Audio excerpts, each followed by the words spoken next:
What's up, everybody? How you all doing tonight? I hope you guys can hear and see me okay. We just had a changed my system from Spectrum to HawaiianTel.com, or HawaiianTel.net, whatever it is. And the installer was here from like quarter to five, and he just left. Man, I was getting worried. Like we're going HawaiianTel.com, I think it was. Anyway, uh, much faster internet. So you guys are the guinea pigs tonight. I'm hoping it's like we're getting a lot of very quick speeds. I did a speed test and it's bizarre.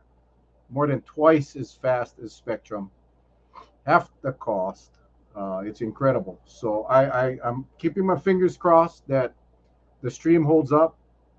Like I said, he just left about 10 minutes ago. I jumped in the shower, so my hair's still wet. I'm still sweating because it's hot. Whew. But anyway, yeah, it's hot everywhere, guys. It's hot everywhere. So Uncle Charlie is going to be coming on in a little bit. He just got home too, and he was jumping in the shower.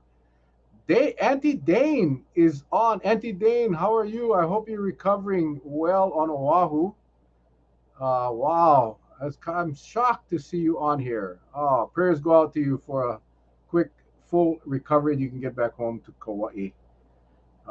Amazing. Yeah. So hoping again, keeping our fingers crossed that the stream stays put. We have special guest tonight, representative from the Hawaii State Legislature, Representative Patrick Branco. I think he goes by Pat. We'll find out in a little bit. He's in the green room right now. He can hear us, but we cannot hear him. I don't know if he can even see it. Can you see us, Pat? Oh yeah. Oh shucks. I didn't realize the people in the green room could see us too. But anyway, I can see him, and I just got to meet him a few months ago. He came to Kauai, and I had a chance to meet him, and pretty cool dude, smart fella, young. I'm so old, it's pathetic. But anyway, hope you guys all had a great week and heading into the weekend. And I'm gonna bring Pat in because it is 6:58, and we like to start on time. And when Charlie gets in, we'll bring him in as well. So, as you all know, there's the man, Pat. I just saw you on Spotlight today. I've been seeing a lot of you actually on TV. You getting around, I guess, huh?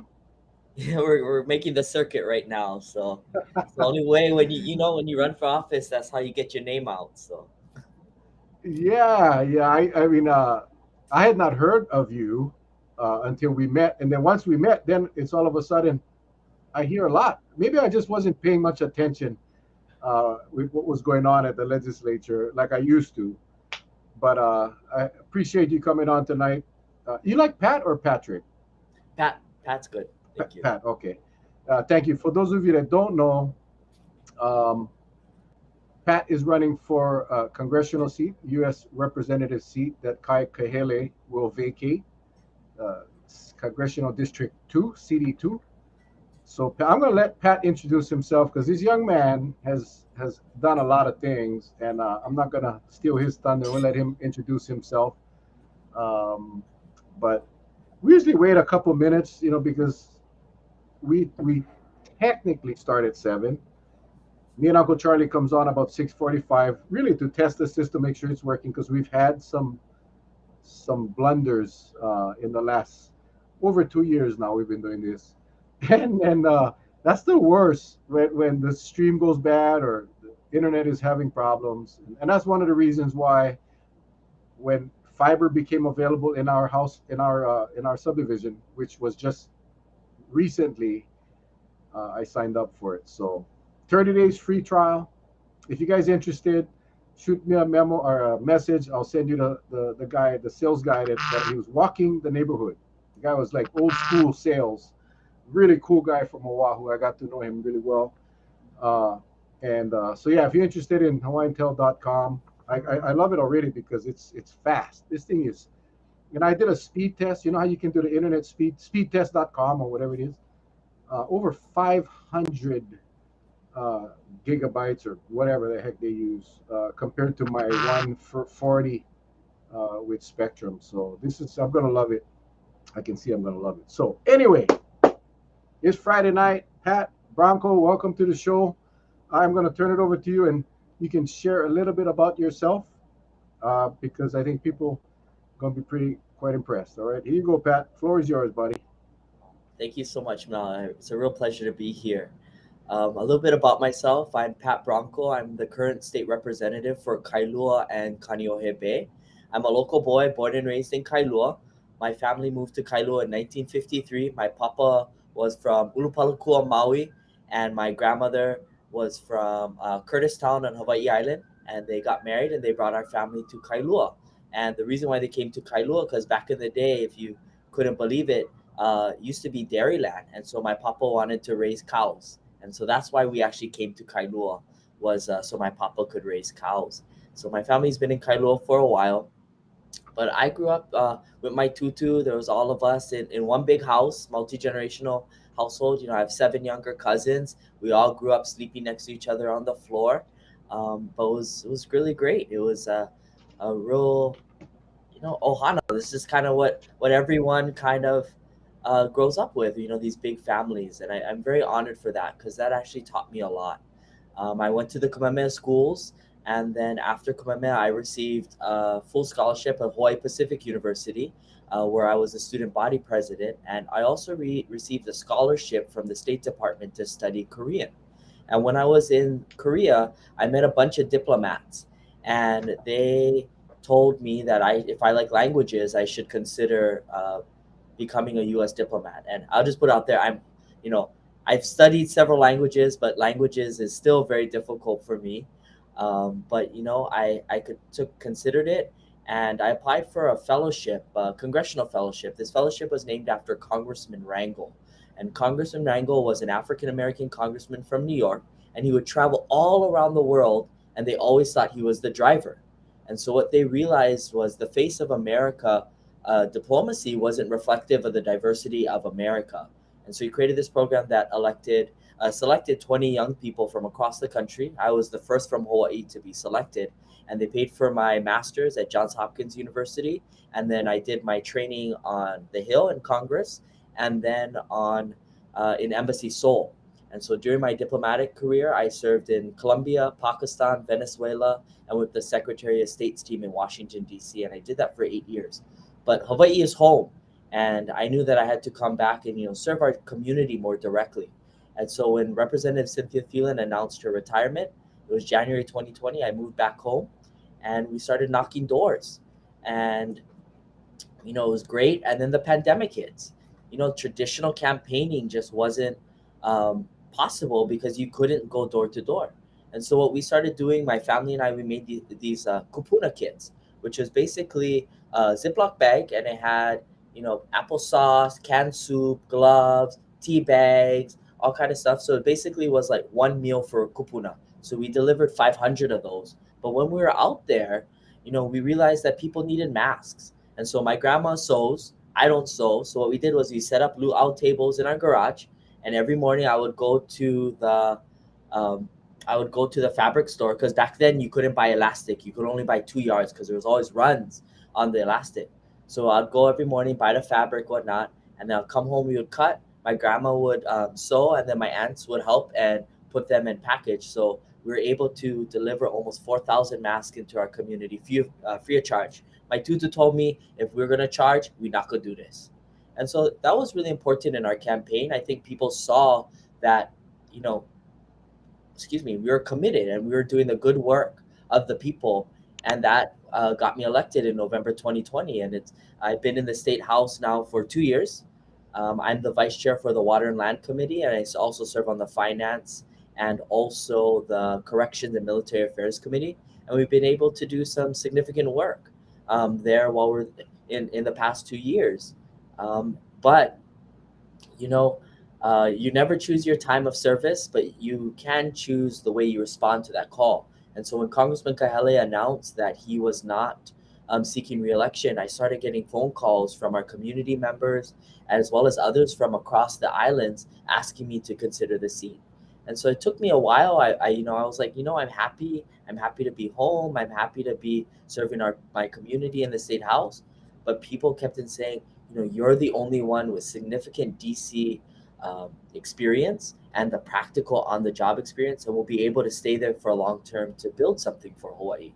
And so we launched our campaign 3.5 weeks ago, and I'm excited. It's been great. I've been to Kauai, and I'll be coming to Kauai actually next week. Actually, I've been to Maui 3 times, Hawaii Island, and I think that's really important because for the second congressional district, the majority of the seat is in rural communities as well on the neighbor islands. And I think it's very important that the next representative for the second congressional district is not Oahu centric, but neighbor island centric, and make sure there's a focus on the neighbor islands. Yeah, I'm glad you said that because we often feel like, the stepchild, politics in general throughout the. Hang on, let me bring Uncle Charlie in here. He's just popped in here. Yeah, I know the feeling, Charlie. I just jump out of the shower too, man. But oftentimes we feel politics in general, for as long as I can remember, has been Oahu centric. So it's good to hear, neighbor island candidates running for office, or Oahu candidates running for statewide office that has that kind of perspective. So appreciate that. We have a lot in common actually. I did live in Kailua, up in Keolo Hills. I have a lot of family that lives up in Aikahi, Kalaheo area. Also been to Korea numerous times. I don't know if I ever ran it down. You probably wasn't born when I was in Korea, but a lot in common. So anyway, that is Uncle Charlie who just popped in. He's actually wearing a T-shirt. I don't think I've ever seen him wear a T-shirt on the show. Yeah, aloha That's no. okay. Pat's shirt makes up for all of us, man. I get my Yeah, Pole Puka shirt. The Nobio no Pole Puka. I wear that to remind myself, Nobio no Pole Puka. right on. So, Charlie, as you know, Pat is from Oahu, from the Kaneohe area, House of Representatives, going Yes. for Kaneohe Congress. You know, Congress is the big time. I mean, that's big time. That's politics, man. I mean, I've been there numerous times. Met with many Congress people, staffers, lobbyists. It's a tough place. It's a tough place. And right now, again, I don't. Can you see comments rolling up on your screen, Pat? I do. I do. Oh, okay. Yeah, because every so often there'll be a question. There's one right here. Could you ask Pat about the balancing of military and community needs and Red Hill? We're going to get to all of that. I just wanted to, because where I was heading was right now in our country, it's bad. And it's guns, Roe v. Wade, economy, inflation, gas price. I mean, it's like the kind of the worst time for someone to be going into politics at that level. But you come with a lot of experience up at Capitol Hill, up in Washington D.C., as well as a diplomat around the world. How do you plan on tackling all of these tough issues? Red Hill was one of them. The military. How do you balance? Maybe we can start with that question before I forget it. How do you balance the military needs for our state versus the community, the community's perspective? Absolutely. And I just want to say mahalo to Heidi for that question. She's actually one of my constituents. And so it's great to see her up here as well. But, that's really important. And I think what we need is someone who understands that perspective between community and military as well. And so I think that's really important when I look at the military and military spending and military presence here. Kaneohe Marine Corps Base is in our district. And what was important was to always engage with them, because the military is also a part of our community, but we need to educate them because they're newer to our community as well. And so it's important to have that outreach, which I always made sure I had with the base commander. But when it comes to Red Hill in particular, we need a congressperson that's going to go there and make sure what the Navy is saying is going to happen. This seat traditionally has someone always on the House Armed Services Committee, and that's the number one way to make sure that there's a proper oversight, and to make sure as the Navy decommissions Red Hill, we also make sure that there is no other environmental damage. And so that's what's important, to have the right person who understands. And when I worked for the Secretary of State's office, we constantly dealt with other agencies. When I was in Embassy Bogota, my job was to coordinate the 42 federal agencies. We also need someone who's going to go up there and understands, hey, when this has happened, I call DOD. When this has happened, I call the Department of State. Or this happens to the Department of Ag. And because I have that type of experience, I'll be able to hit the ground running on day one. And I know who to call and to make sure that the military is doing what they're saying they're doing. We need to make sure there's oversight and there's transparency, and we keep them responsible, because the last thing we need is more environmental damage. Yeah, Congressman Kai Kahele was here several times. He made a lot of attempts to get. In fact, he brought Red Hill to the forefront um, months and months ago, and I think it's always been on the radar. I think the reason so many people, especially on Oahu, are so upset is that it's not like Red Hill didn't happen overnight, right? It didn't happen overnight. Red Hill's been around for a long time, and people been talking about it, complaining about it. Uh, so that's going to be a tough one, and your hands will be full. There's so much. Um, uh, gun violence. Again, I don't know how many of our viewers watched Spotlight today. We're kind of going to mirror that because that's all the tough issues right now. The issues that are on the forefront. Gun violence. Governor Ige was on the news tonight, and he reiterated that Hawaii has one of the toughest laws in the country and the lowest gun violence rate. I don't think that happens by accident. I think that's kind of what happens, right? What are your thoughts on gun regulation and what we've been recently been seeing on the mainland? Sure. I'm wearing orange today, actually, to stand in solidarity, to honor the memory of those who have been lost to gun violence, as well as to stand in solidarity with the families there.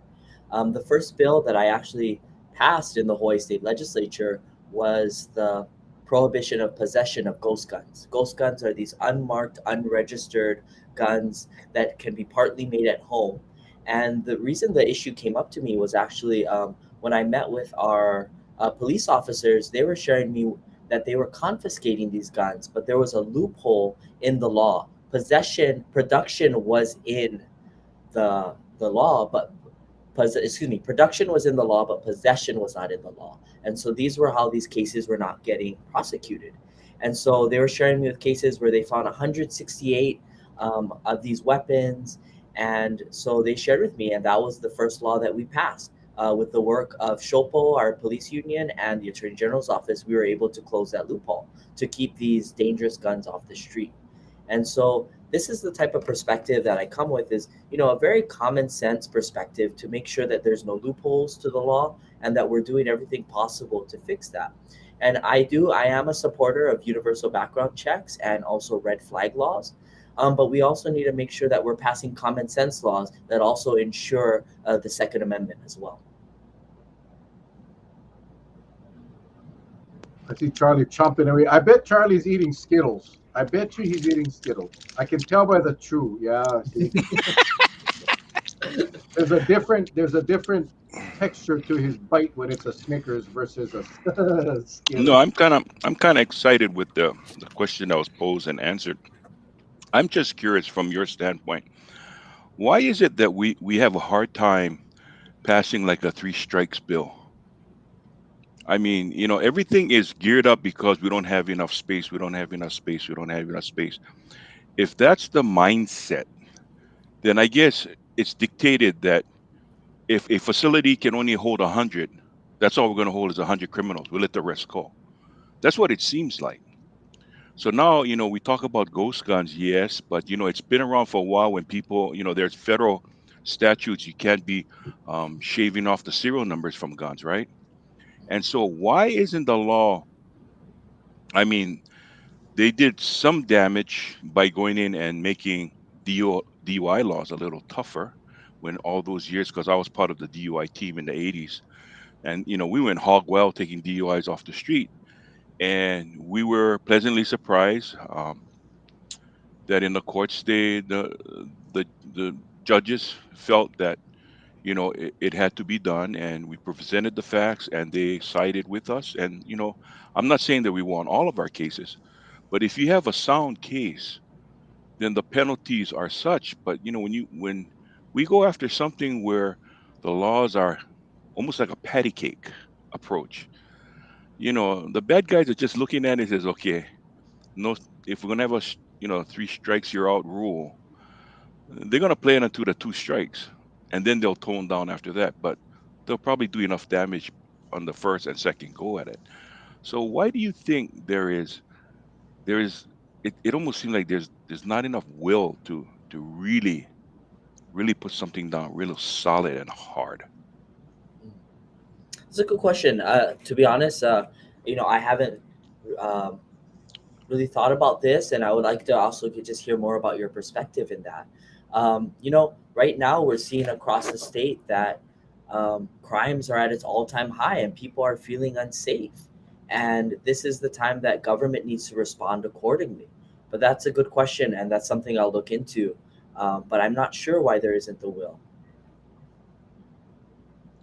Okay, thank you.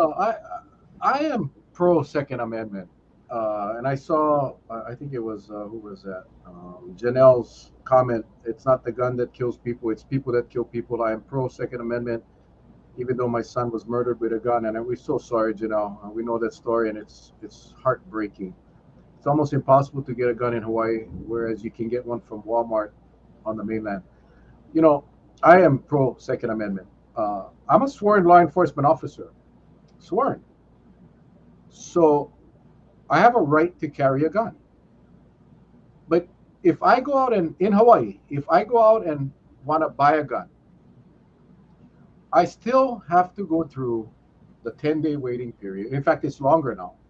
I still got to go through the background check. I guess my point is this, and I bring it up because you mentioned universal background checks. Now, why would anyone oppose universal background checks?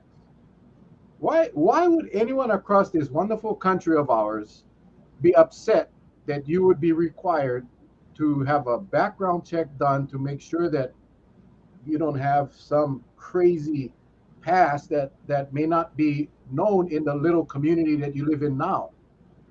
I again, I will defend the Second Amendment, but I also will defend the government's right to make sure that people that shouldn't have guns don't have access to guns. Now, there's the argument that the bad guys don't go through the normal process. We all understand that, but I sometimes I struggle with the arguments against universal background checks. To me, I think that's just why. Why? I mean, and it even bothers me that politicians at Congress oppose that. And how did he get reelected? I mean, I guess they come from states that don't want it. But we know that in states of the mainland, you can walk into a Walmart, a Dick's Sporting Goods store, and show your driver's license and buy and leave right there with a gun. It should not be that easy. And let's just say that, in my opinion, and I'm gonna make enemies. Some people gonna hate me, but that's the bottom line. The universal background check should be standard throughout the country. There was a question about AR-15s, assault rifles. That's an argument that's surfacing now. Why are we allowing people to buy an AR-15? I'm not sure if you have any thoughts on that as well. Yeah, so these are highly dangerous guns. There's also talks about limiting the magazine size as well. And so these are the conversations that we need to have. When I come to issues, or when you come to issues, right, you have to look about like what is the greater value. And so, right now is life and choice is being is kind of at play here. But for me, when I come to the issue is that it's unacceptable now that the number one cause of death for children in the United States is gun violence. That's a problem. And that's something that we have to do. And then going back to I am a supporter of the Second Amendment to ensure, but we also need to make sure those who are applying for weapons also go through a very stringent process, but a fair process as well as they apply to get these weapons. Yeah. it's a horrific time right now.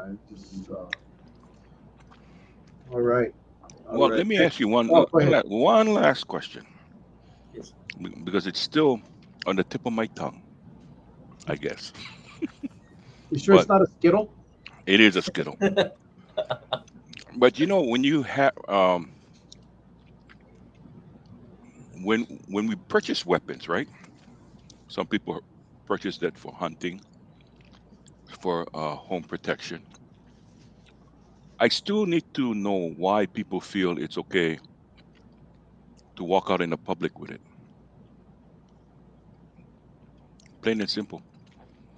That's why on my off-duty time, it was required we carry a weapon during the department. I refused to carry a weapon because I always felt if someone knew that I had a gun, I just drew a big target on my back, and I didn't want that. I get a better chance without a gun on me. Most people I know that did carry their weapons, aside from work, they drew that attention.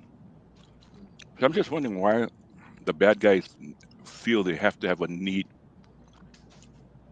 to actually buy a weapon and walk around with it to use it. Because when they're about to get caught, that's when they kick in the self-defense claim, right? But the thing is, once the life is taken, because same thing like for a police officer, we use just enough force to cease the threat.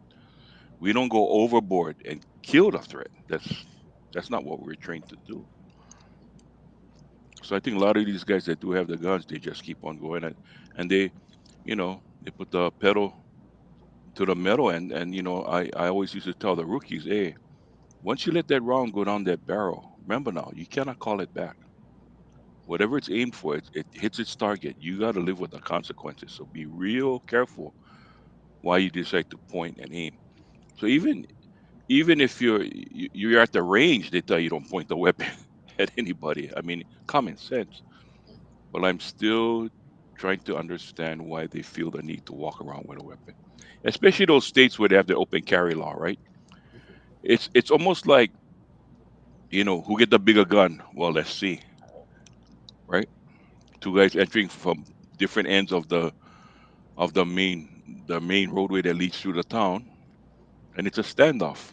Who draws faster? The first guy to get the jump, more than likely gonna be the winner. But just doesn't make sense. What's your thought on that? Initially when it comes up to this is just a, I think when we look at the continent and their different laws, the carrying laws as well. You know, I'm glad Hawaii doesn't have those laws, but I think it's also a cultural thing as well, and I think that's the one of the big issues that we're having when it comes to reducing gun violence. It's seen as an attack on culture or an attack on values, and so how do we overcome that? And that's something that I've been thinking about, is how do we change that perspective, right? Because there's also the value of family, there's value of kids, there's value of lives, but there's also this innate value of that, the right to have that gun openly and to carry openly. And so this is something that I'm giving a lot of thought to and understand. But I think something's different with this, with what happened in Uvalde, is that I think the country now is at a tipping point where we have to do something, right? Even Sandy Hook was horrible, but still, yet this still happens. I remember when I was in school and I saw Columbine. That was crazy for me. And I never thought we would let it get to this point. So something has to give. And I think the next Congress, I do hope we're positioned to do something on.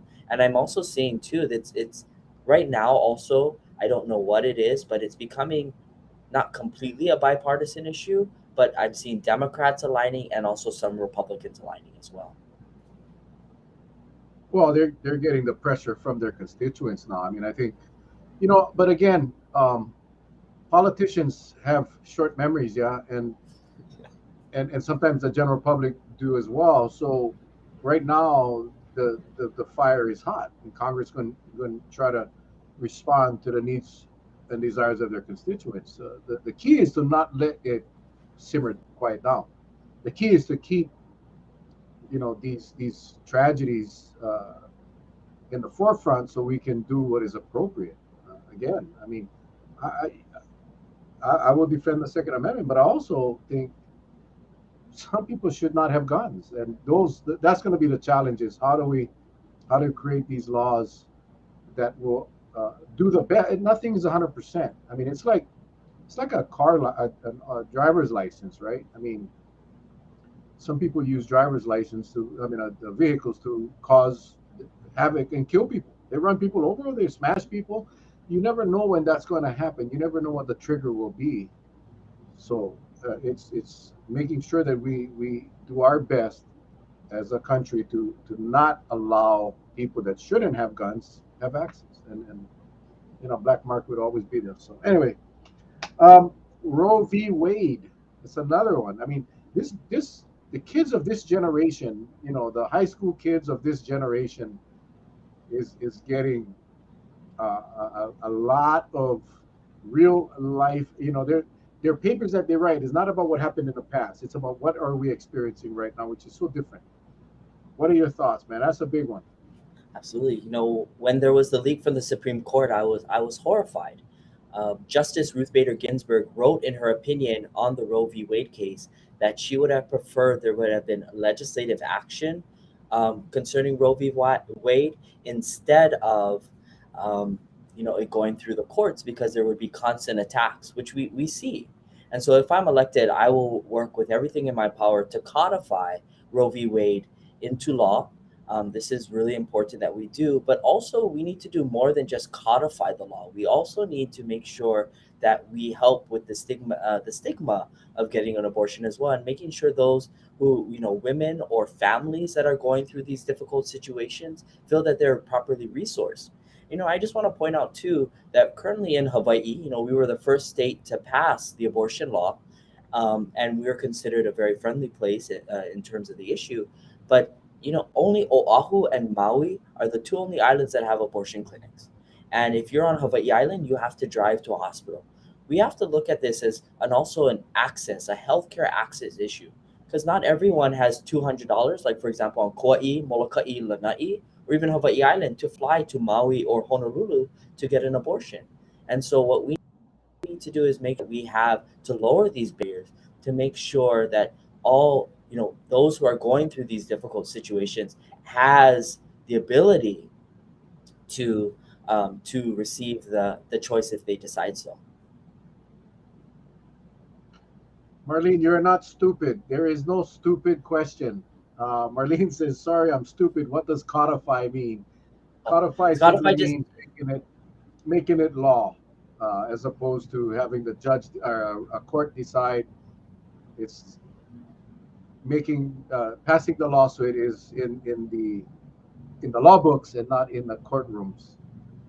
Uh, no stupid questions here. Only the one that's not asked. That's the stupid question. Yeah, that issue. I mean, Hawaii. I know there was a lot of backlash in Hawaii as well when the leak came out, and but in all reality, that court's decision doesn't impact Hawaii at all. It doesn't affect Hawaii because Hawaii had created their abortion laws well before. But that's one, I guess. So how does and I don't, you're a freshman congressman and you show up at DC, and now you got all the people that you see on the news, all these big shots. How's your approach? What's it? What I mean, what do you sing? Do you dance? Do you give out lay? Or I mean, how does that happen, man? When you go up there as a council member, you don't have to work with them, so you can just let everything hang loose and just be yourself. But when you get up there, now you got to make sure that you start to build that relationship that is so very important at that level. How do you plan on making that transition? I think for me, it's the same diplomatic approach that I took. I could share with you a story. When I was in Colombia negotiating with communist guerrillas, they would ask other of my colleagues, "Where are you from?" And they say, "With the United States." And they would ask me, "Where are you from?" And I would say, "Hawaii." And even though these were, hostile people on the other side, their face immediately lit up. And this is what I discovered when I was abroad, was the pervasive power of Hawaii's soft diplomacy. Hawaii has this soft power that could disarm anyone. And we really recognize this when we saw with Senator Akaka. He was able to master that, and it showed through his heart. And this is the same approach that I'll be taking to Washington if the good people of Hawaii choose to have me, is that Hawaiian perspective. But I think it's also important that we have someone that understands DC, understands the navigation, right? Because it's not only just dealing with people, but it's understanding how to navigate the system, the political apparatus, and to make sure that Hawaii is a priority in the halls of Congress. And that's kind of the approach. And the other thing too is most likely the Republicans will take over Congress next year, and that's something that I keep in mind. But I would like to just share with you folks. I represent what was the Republican district for 30 years. Representative Cynthia Thielen was my predecessor, and when I ran for office, it wasn't bad Democrats, bad Republicans. What I ran on was just continued strong leadership. And I think that's the same approach that is what I'll take when I go to Congress as well. Is that I'm not going to be able to work with anyone. There's definitely some real crazies out there, but there is ways to build bridges, build something together. And I'll even share with you a story, right? Senator Inouye was very, very smart that he fostered a good relationship and friendship with Senator Ted Stevens from Alaska. And so these two senators, regardless if the Democrats or the Republicans were in power, they were able to deliver for their state because of this friendship. And I think that's a model and something that I look up to, and that all of Hawaii should look up to, and I hope to build again when I get up to Congress. Yeah, I remember when Senator Inouye was still in Congress. He was a very, very powerful man, and his relationships with the Republican representatives and senators was it was so different back then. Yeah, I'm talking 20 years ago when the Democrats and the Republicans could actually, and you're running as a Democrat, correct? Yes, correct. Yeah. So back then, the Democrats and the Republicans could actually have meaningful discussions, productive discussions, without what we're seeing today. Today, it's. I mean, wouldn't you agree? And I don't want to put you on a spot, but it's an embarrassment what we're seeing right now on both sides. I'm not even going to pick one because they both are equally childish and irresponsible. Uh, what are your thoughts? And just remember now, some of these guys might be watching, and you go up there, they're going to put you in a basement office with no window. But what are Well, your good. thoughts? I mean, it's just childish. If they put me in a basement office with no windows, then I won't know the time of day, so I can work 24/7. So if they want to do that to me, then go for it. But this is just my Congress is a mess. It's a hard place right now. We have, hyper partisanship.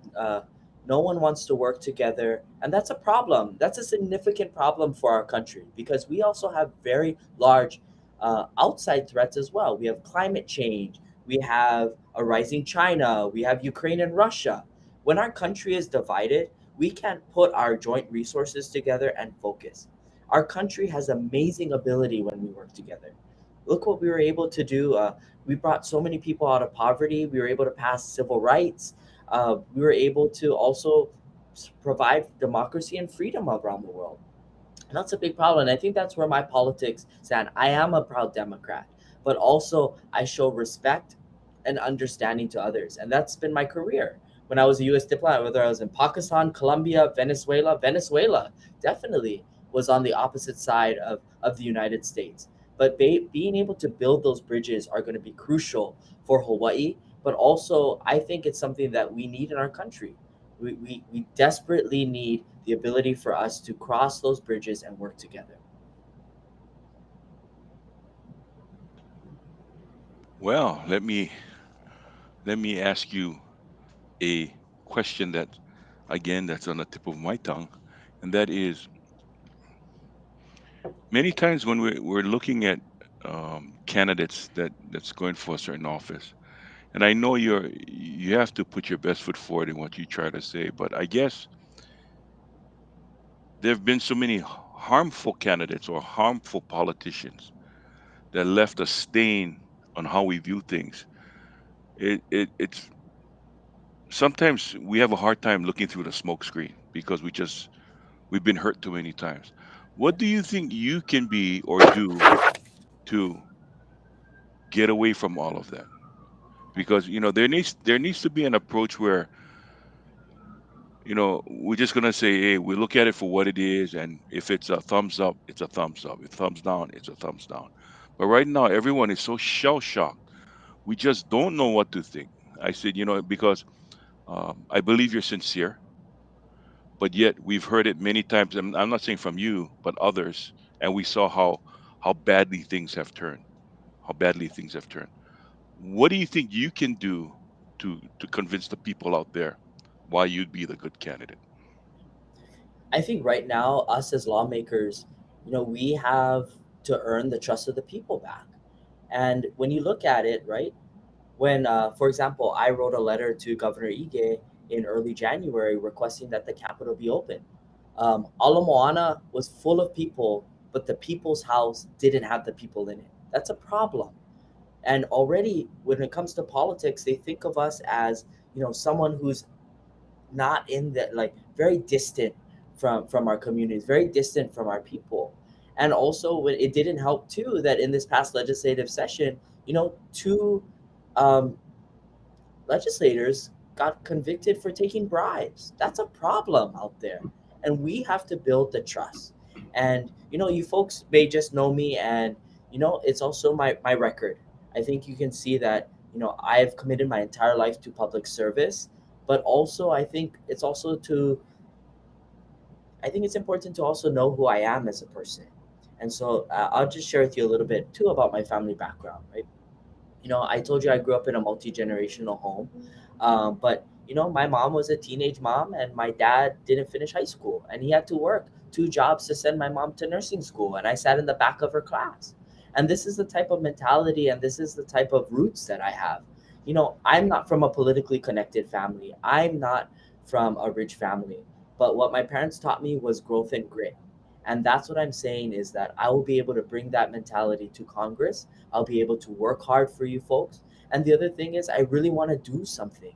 We've been hearing the same issues repeated over and over again since I was a kid, right? Affordable housing, economic diversification, but nothing has been done. And something needs to be done. And this is what I tried to tackle in the state legislature, closing loopholes in law, common sense laws, but also building industry as well. And so, my commitment to you folks, I actually just said these two commitments to the people of Hawaii. If I am elected, I will not be using this seat as a stepping stone. I do believe that this seat is a cornerstone of our delegation. And I will not be seeking higher office. If a senatorial or gubernatorial seat opens up, I will not be seeking that. And that's my word. And in the future, you can test that. And also, the other word that I promise is that if I'm elected, I will keep the district office in the neighbor islands. It's important. We have three congressional offices in Honolulu. This district is majority on the neighbor islands, and we need to make sure that we have a congressperson that understands that. It's going to be a tough question, and one that is starting to surface again, actually throughout the country. But you know, the reason why Senator Inouye was so successful and so did so much for our state was because of seniority. Um, Seniority allowed him to become as powerful, and then his relationships throughout the years. The guy was an amazing man. He was an ambassador. He was a diplomat. The guy was a class act. I love that guy. Enjoy sitting down with him and chatting. But that was when the Congress was civil and they were able to work together. Now, and I'm not going to mention names because there's just too many on the list. We have a bunch of people in there that has served 40 years. They're old. They're in the 80s and 90s. And not that age has anything to do with the ability to serve, but there's some antiques in Congress right now. So how do you balance this? Many are calling for term limits in Congress, including myself. Now, it wouldn't be 2 4-year terms or 6-year terms. You got to be able to create some sort of seniority while you're in Congress. But this 40-year deal, and nothing is being done. It's the same people in control.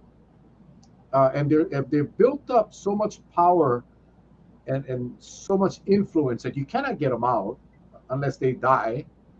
Um, what are your thoughts, and how would you, if we were to structure some sort of term limits, even for the state legislature? I believe we should have term limits in the state legislature as well, like we do for the mayors and the counties and the councils. But what can we do? Because it's hard to go up there and change the minds of some of these people in Congress. It's just not going to happen. How do we balance that? And is term limits a good idea? And don't worry, pal, you're not going to hurt my feelings if you disagree. I just wonder how do we fix that? Yeah. Is what's going on. Yeah, no, absolutely. One of the images that comes to mind is, Senator Byrd. Literally, I think he was in office like for 50, 60 years, and they had to wheelchair him and they had to put his hand on the button to vote. That's a problem, right? And this is what people are frustrated with. These types of things cannot be happening. And, this is something that I've been thinking about with term limits as well, because I see both sides of the argument, right? Those who are in office have that kind of institutional knowledge, the ability to maneuver, understand the budget, understand finances. And Senator Inouye was a master at that. He understood that. And I think our current finance chair too in the House, she's able to think about that and master that as well. But also, at what point does it need to stop where there's fresh blood, new faces coming into politics as well? And so this is something that I've been thinking about. And if the people decided that they wanted term limits, you know, that's the people and that's what they decide. And I think there needs to be a public conversation about this as well. And this is possibly one way we can reform our government. One of the bills that I've also introduced too, on a different vein, was I was the introducer of the LG amendment so that the governor could choose their LG, because for far too often in history, from Governor Quinn and Lieutenant Governor Kealoha, we always just saw them having pilikia against each other. And so, how do we change that historical divide to make sure our government is more efficient? And I think that's the important thing is when we're looking at term limits or any government reform, how does this make our government more efficient? If it makes our government more efficient, then absolutely. Now, Go ahead, Charlie. it I've always viewed the lieutenant governor's position in over the years as sort of like a token position, because the governor basically ran the show. And while it was nice to have a lieutenant governor there, it was almost as if he was acting in place of the governor if they had to conquer and divide. One went one end of the country, the other one went to the other end of the country representing Hawaii. That's about it. But when both are in Hawaii, it seems like more so this go round because of the pandemic. It was quite evident that it almost seems as if there was a power struggle for one, or there was misinformation coming up from that the fifth floor. We just had a hard time understanding. Governors going in one direction, lieutenant governors going in a different direction. How do you think we could get to that final countdown when the election is going to take place? When you have a lieutenant governor Democrat candidate and governor Democrat candidate, um, seen eye to eye on the same level, wouldn't they have to kind of like figure out everything before they make that final hurrah, so that people can get a real clear cut on it? Because right now, I mean, me personally, it's just really disheartening when they go in and then there's a divide, but it's too late already. They both got elected, and it's just like the combination is not there, right? It's like Jello. One is setting up really good, and the other one is still liquefied and going down the drain. So, and then we get stuck on all these kind of things. What's your feeling about that, sir? Yeah, so once they get elected, right, there has to be that period of trust that has to come out. And sometimes that happens. We see great partnerships like Arioshi or Waihe'e, or we see that they become a stalemate. And this is something that I was trying to point out with history is most of the time it becomes a divide. And this is why proposed the LG amendment because I thought this is one of the ways that could get our executive branch more efficient, because we need our executive branch to be leaders. And if you're having a number two that's constantly undermining you and is not there to support you, or you have the number one that's not willing to give a portfolio of work to the number two, that's a problem. And that's not really serving the people of Hawaii.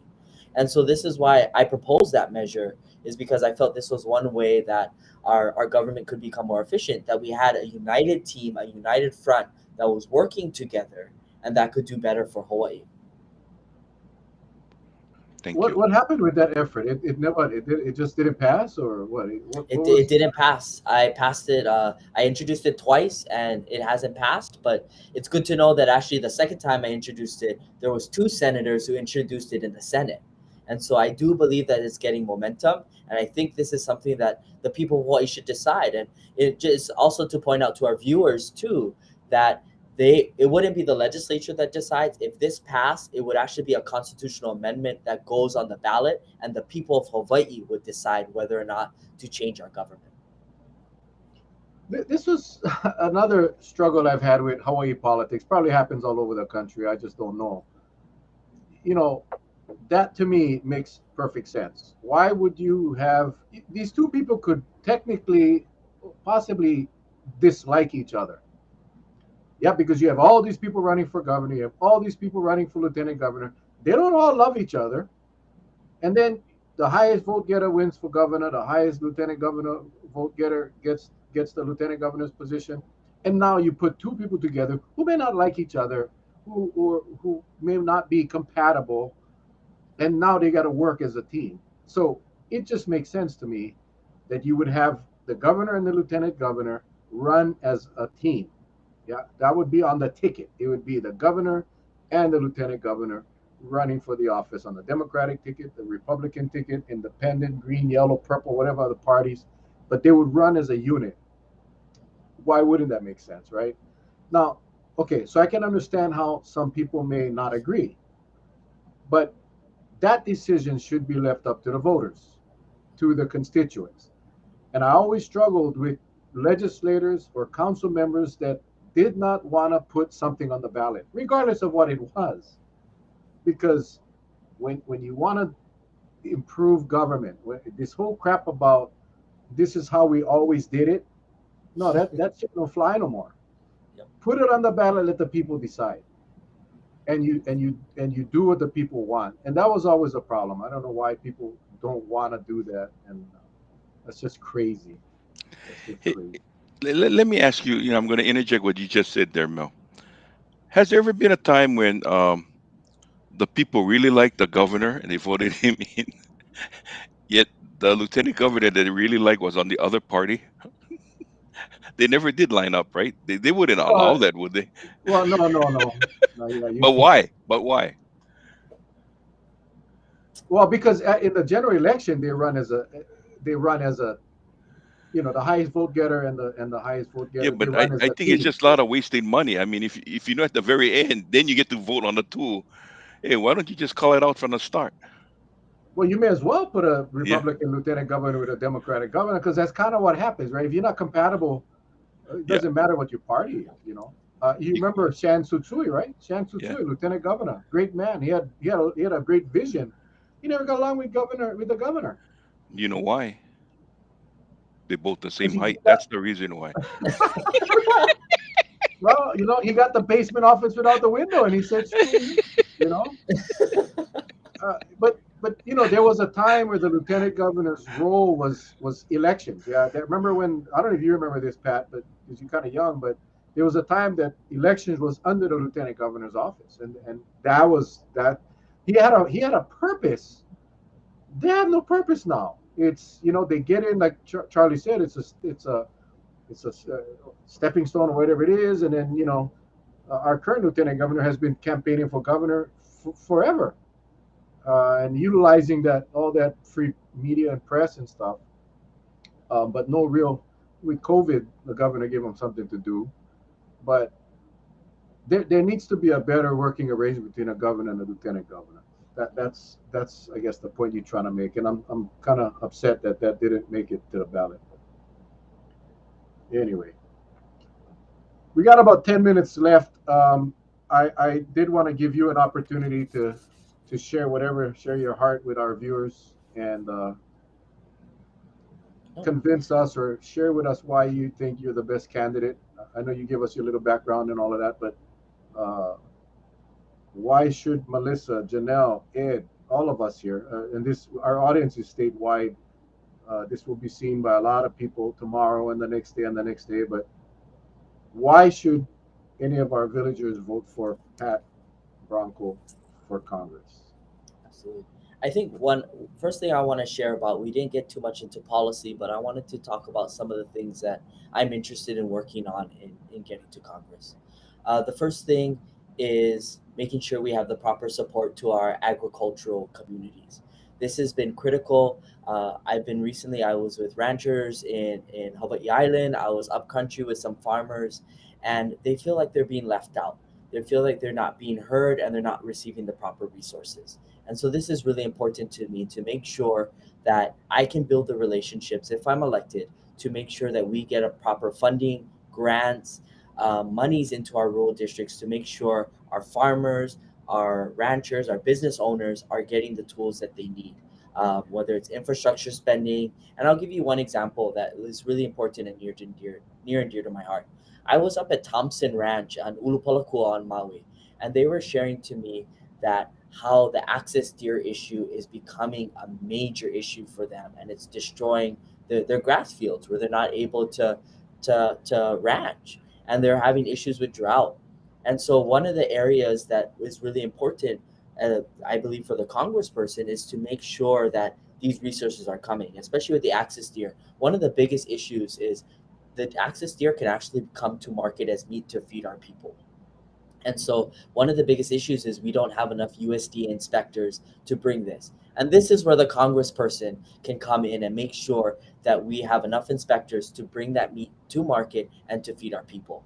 And so this is one of the things that I'll advocate for is a USDA inspector for Kauai, Molokai, Lanai, Maui, and then Hawaii Island to make sure. And so this is what's very important to me. The other thing is biosecurity, especially when it comes to crops. Our coffee farmers on the Kona coast are having issue with coffee rust. There's also an influx of new diseases or invasive species. The two-spit beetle bug is destroying also our ranching lands as well. We need to make sure that there's proper funding coming in to protect our borders from biosecurity risks, such as coffee rust, invasive species. And so this is something that I think is really important to our neighbor island communities and our rural communities.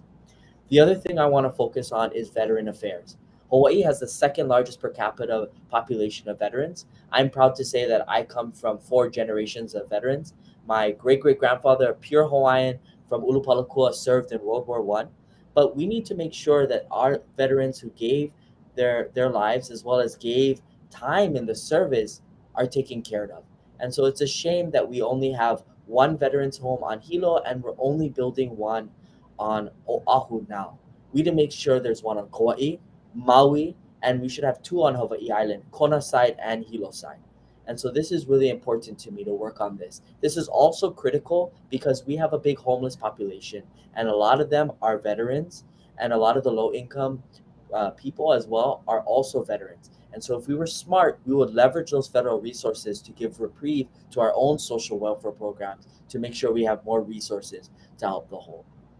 The other thing too is also economic diversification. This is going to be critical, and this is why I'm running for office. Is because I'm a local boy. I am the state representative for Kailua and Kaneohe Bay, and when I moved home and became the state representative, I knew that I would never be able to have a home in my own district.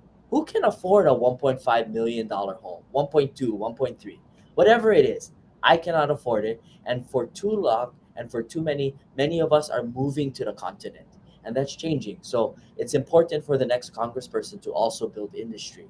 One of the ways that we can build industry is through renewable technology. Hawaii is one of the only states in the union that can produce all forms of renewable energy. It's important we harness this to make sure our energy bills reduce for our local families, but it's also important that we harness this and test these technologies here because these are big jobs that can come to Hawaii. The other one too is also cybersecurity. with our different military installments across the islands. The way that warfare is going to be played in the 21st century is not going to be battleship to battleship. It's going to be asymmetric warfare and done through cybersecurity.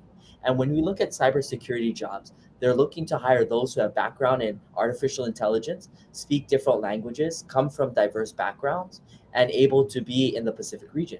Hawaii has all of those competitive advantages. And so the next representative needs to make sure that we have a chair on the House Armed Services Committee and make sure that we're able to get those grants and those jobs back here on Hawaii to make sure that we build that industry here. And that's what my campaign is about. And so if you feel just as compelled and interested and feel that things need to change and we need fresh blood and a new face in Hawaii politics that's committed to the job as long as the good voters decide so, I think you'll be a Bronco voter. And this is what my campaign represents.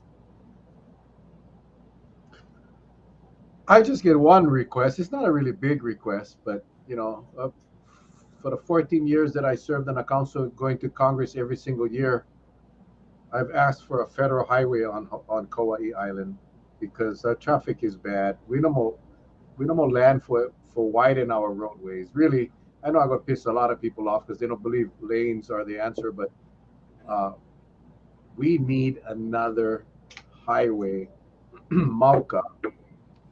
If for nothing else, it's to keep our people on the North Shore and that live along the coast safe. If we get a disaster over here, people are gonna die, and they're not gonna be able to get to safety.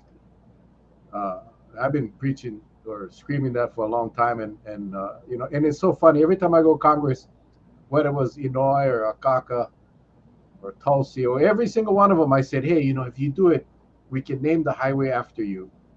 So I'm going to ask you, if you get elected, we can call it the Bronco Highway or the Bronco Freeway, the Patrick Bronco Freeway.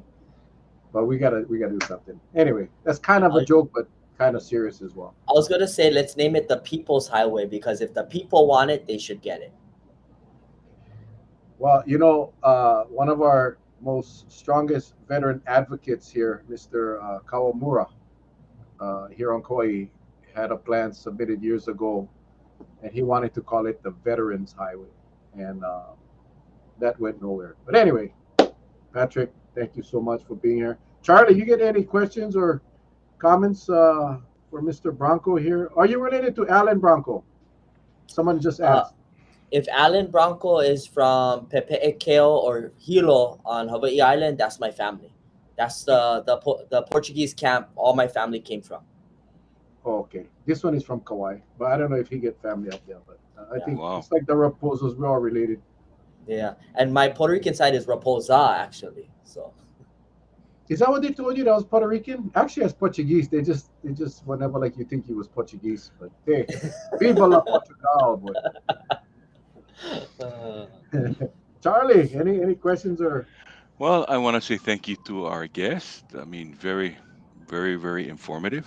Thank you. You put it all out there. He talks about artificial intelligence. I had a really good friend. Well, it was Lolo, but he gave good answers, even though it never makes sense. That's what you call artificial intelligence. And I told him, bro, you artificially intelligent, but you still stupid. But anyway, I just want to say to people out there, we have the will to make changes. We have the will to vote. Just remember, exercise your God-given right because it's real hard for grumble after if you never do nothing to begin with. So if you want to see change, make your vote count. Okay, make your vote count. And when you get someone coming on this show and putting it out there, I give credit to everyone that just wants a little airtime to really give of themselves, and I appreciate it very much, Pat. What you shared with us, and your family tree. I was gonna make a joke, but you're not related to Fort Bronco. No, I don't think so. Okay, so anyway, but but to all my family and friends out there, I love you, and Uncle Charlie is back. I know Uncle Mel's hiding his face right now, but that's okay. So we love you all. Back to you, Mel. Back to you, Mel. You see, Pat, you see what I gotta deal with? I gotta deal with this. This is not even close to Spotlight Hawaii. I mean, this is like we never know what the hell is gonna happen. We never know. Um, this Ford Bronco, Ford Bronco. Uh, He's famous. He's famous, bro. He's famous. very, very Very, famous. very, very Ford famous. Bronco. Anyway, Pat, appreciate you coming on tonight, man. Thank you. We like we said, we put the call out. Anybody that wanna look, they make Charlie. You're not even Portuguese, and you're making Portuguese jokes. Come on. We put the call out. Anybody that wanna come on the show, and that's what this platform is for. You know, I think we gotta appreciate those people that running for Congress is like wow, it's massive. Uh, but we gotta get representation. We gotta get people up there that love our land over here back home and make sure we get representation so we get what we need. So we appreciate you stepping in tonight. Hope you had a good time. Definitely It's did. kind of hard not to with Charles there. We don't T-shirt. He's Brother, never worn a damn T-shirt. Pat, if people want to support you or get a hold, how can they reach you? How can they reach you? They can go to our website, patrickbronco.com, or on social media, they can follow us at Vote Bronco Hawaii. HI. Yeah. Thank you. Uh, Pat, you got Facebook. I couldn't tag you for some reason. I'm not sure why. It wouldn't let me tag you. But when this is all done, go to my page Okay. and then share it to your pages, and then also put your contact information in the comments so that everybody here will see it. Some people are asking for your contact information. So, Sure. Absolutely. all right. Well, again, thank you, Charlie, for making it tonight. It went well with this HawaiianTel.com 500 or 600 big gigabits or whatever of speed. It went well, so I'm happy. Enjoy you guys' weekend. We will be back next week, Monday, 7 o'clock. With who? I don't know yet, but it'll be somebody. All right. You guys take care. Stay safe. God bless. We love you guys. Aloha.